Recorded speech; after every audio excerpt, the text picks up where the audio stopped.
We often picture human intelligence as a solo enterprise. We assume that a brain develops its capabilities entirely in biological isolation, processing the world completely on its own. But that isolated hardware is only part of the equation.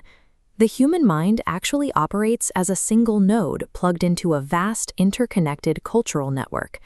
Developmental psychologist Lev Vygotsky made it his specific mission to map this relationship. He wanted to analyze the exact effects that socialization has on cognitive development. He proposed a strict axiom for how knowledge is acquired.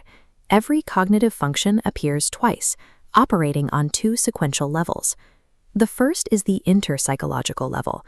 This is the external, social phase, where a learner actively interacts with their community, their family, and their peers. The second is the intrapsychological level. This is the internal phase, where the data and behaviors gathered from those social interactions are absorbed directly into the child's own mental architecture. Cultural systems install intelligence directly into the individual through these social channels. To understand the spatial architecture of this model, look at this map of human capability. At the center is the baseline, exactly what a learner can accomplish entirely on their own, without any outside assistance. Far beyond that baseline lie the absolute outer limits. These are tasks and concepts completely out of reach given the learner's current maturity, even if they had help. The space between those two extremes is the zone of proximal development, or ZPD. This is the functional gap representing what a child can achieve, but only with proper guidance. But the ZPD remains an entirely inaccessible space on its own. To cross it requires the intervention of an external agent, the more knowledgeable other.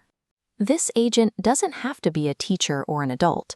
A more knowledgeable other is simply any peer, friend, or even a computer system that possesses a higher skill level in a specific task. Vygotsky established a strict rule for this dynamic. A learner is physically incapable of reaching their maximum cognitive potential alone. They must be pulled through that zone by an outside source. The implication is clear. The absolute ceiling of our intellectual growth is strictly capped by the quality of the social safety net we have access to. This raises a mechanical question. How exactly does external social instruction physically translate into an internal cognitive ability?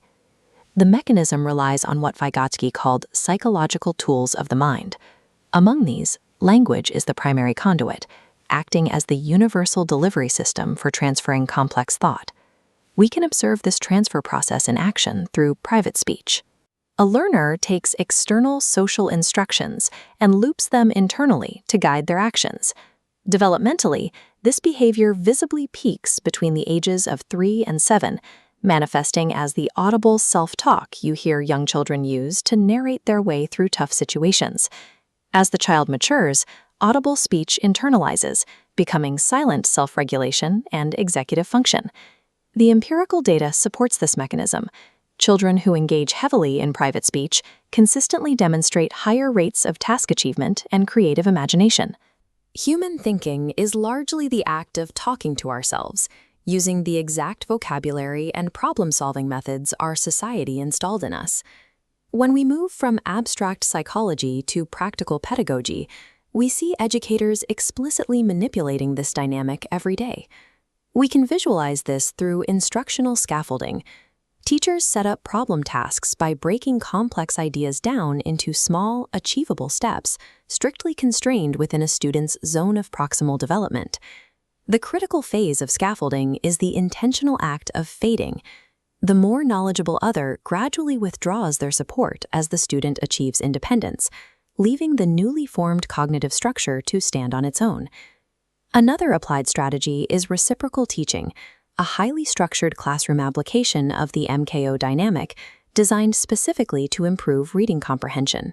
Here, teachers and students collaborate to process a text through 4 distinct actions: summarizing, questioning, clarifying, and predicting. Effective teaching builds temporary cognitive bridges that vanish the moment the student crosses them. To fully grasp the distinct nature of Vygotsky's model, it helps to contrast it against his most famous contemporary, Jean Piaget. Look at this split-screen comparison. Piaget championed a cognitive constructivist approach, mapping child development onto 4 discrete, rigid, biological stages. Vygotsky, on the right, proposed a fluid, social constructivist approach where growth expands continuously based on cultural interaction. They also held a major disagreement over the function of language. Piaget gave it minimal attention, viewing it as a secondary byproduct. Vygotsky viewed language as the crucial architect shaping all thought. However, relying entirely on Vygotsky's framework exposes several significant scientific blind spots. First, his work suffers from a lack of hard experimental evidence, relying almost entirely on pure observation to draw large conclusions. Second, the model entirely ignores the role of genetics. Modern biology proves that individuals have differing hardwired rates of cognitive growth, establishing biological speed limits that socialization alone cannot override. Third, critics point out that the zone of proximal development is frustratingly vague. It acts as an umbrella term that lacks the precise mathematical or cognitive boundaries required for rigorous scientific testing. Vygotsky provided a brilliant philosophical architecture for how we learn, but he failed to deliver the strict empirical blueprints demanded by modern science. That lack of empirical rigor has a tragic historical context. Vygotsky's research was abruptly cut short when he died of tuberculosis at 37 years old. He was virtually unknown at the time of his death, leaving the massive task of sorting out his contradictions and misconceptions to later generations of researchers. The complete model remains highly applicable. The mind is a product of its specific cultural inputs. A more knowledgeable other pulls a student through their zone of proximal development. Language operates as a temporary support structure until the instructions are internalized as independent thought. Despite the missing data, Lev Vygotsky earned the title of the Mozart of psychology by correctly identifying that human brilliance requires collaboration.